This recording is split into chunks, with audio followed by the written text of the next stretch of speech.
Magandang araw po mga kaibon. Welcome po dito sa aking munting YouTube channel. Kanina pa ako natatawa mga kaibon. Paulit-ulit ako sa aking paggawa ng video. Ang ipapakita ko ngayon mga kaibon, itong ating hand feed na kakatil mga kaibon. So ito na yung ating mga kakatil. Yan o. Good day po mga kaibon. Ito na yung ating hand feed na kakatil mga kaibon. Yan o. Malaki-laki na. Unti-unti nang umuusbong ang kanyang balahibo mga kaibon. Ano? Kaya lang mga kaibon, ang isa ito hindi natutunaw yung kanyang kinain mga kaibon. Mahina na siya mga kaibon. Parang mamamatay itong ating hand feed na kakatilo. Susubukan kong tanggalin itong kanyang kinain mga kaibon.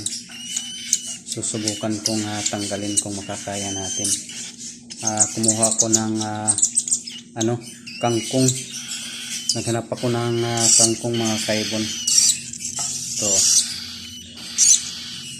So ngayon ang gagawin ko mga kaibon, nagputol ako ng mga kaibon. Nagputol ako nito. Ayan. At ilinagay ko dito sa syringe mga kaibon.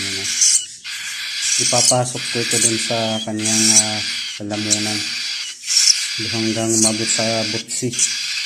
Tapos higupin ko para matanggal yung kinain niya mga kaibon, kasi hindi ito makakasurvive pag hindi ginawa ng paraan. Iwan ko kung uobra ang paraan kong ito mga kaibon, kasi magdadalawang araw na itong ganito ang kanyang lalamunan, hindi ay butsi, hindi natutunaw ang kinain niya. Comment kayo mga kaibon kung ano ang ginagawa niyong paraan pag ganyan mga kaibon, yung hindi natutunaw yung kinain nila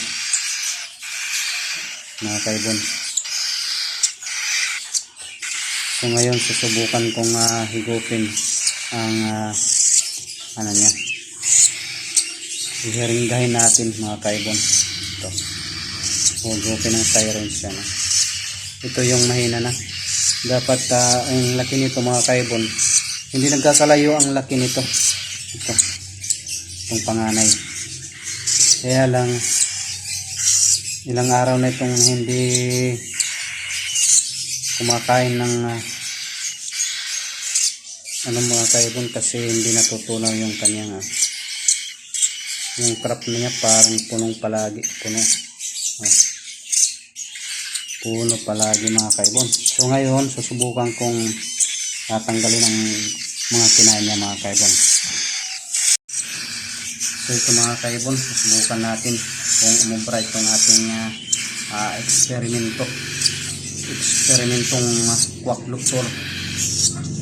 Subukan kong ipasok itong sa kanyang lalamunan. Hindi bumumuka kaibon yung kanyang bibig. Kailangan may pasok itong kangkong.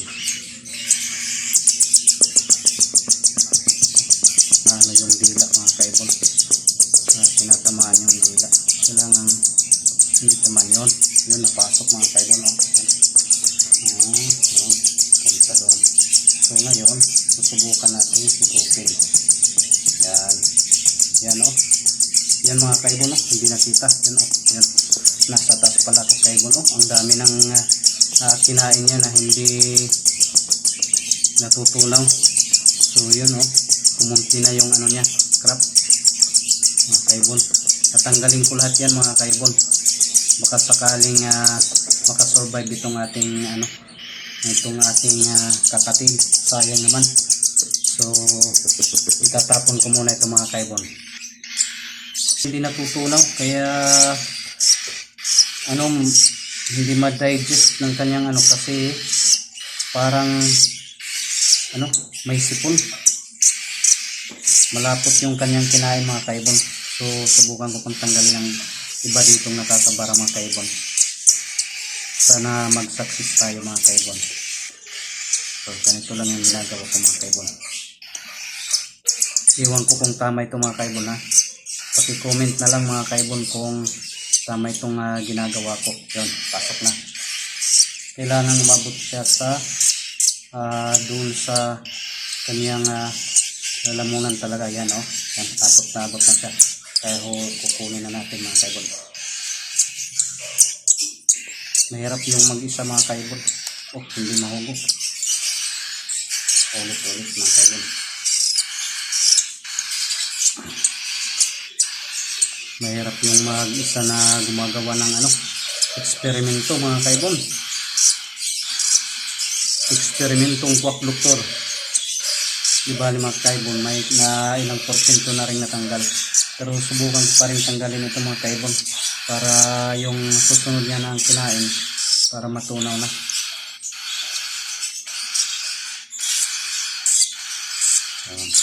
Yan, pasok na. Oh, hindi pumasok. Dahan-dahan lang, baka hindi yung matanggal natin. Baka yung ibang matanggal natin mga kaibon. Oh, di gumagana. Ayaw mahigop. Oh.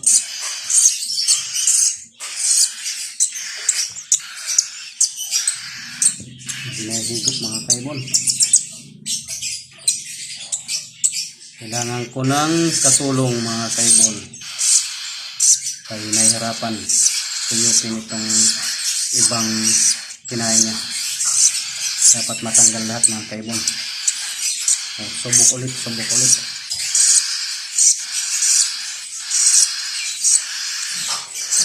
Kailangan matanggal. Kailangan hindi na tamaan yung dila niya.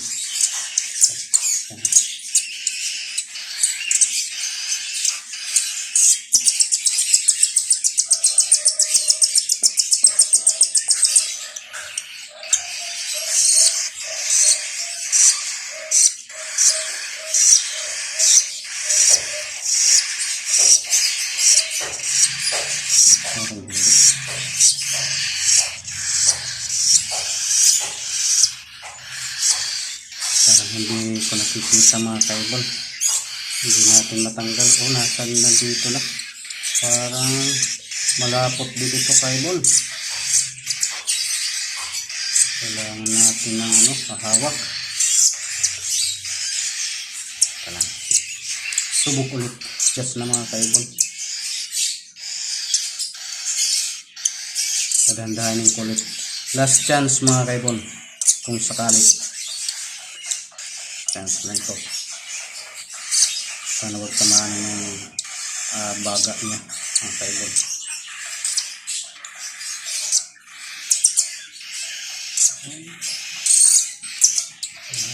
Hindi napasok mga kaibon.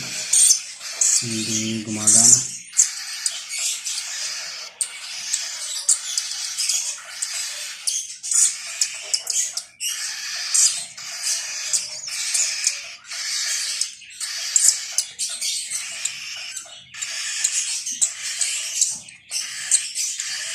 Yan.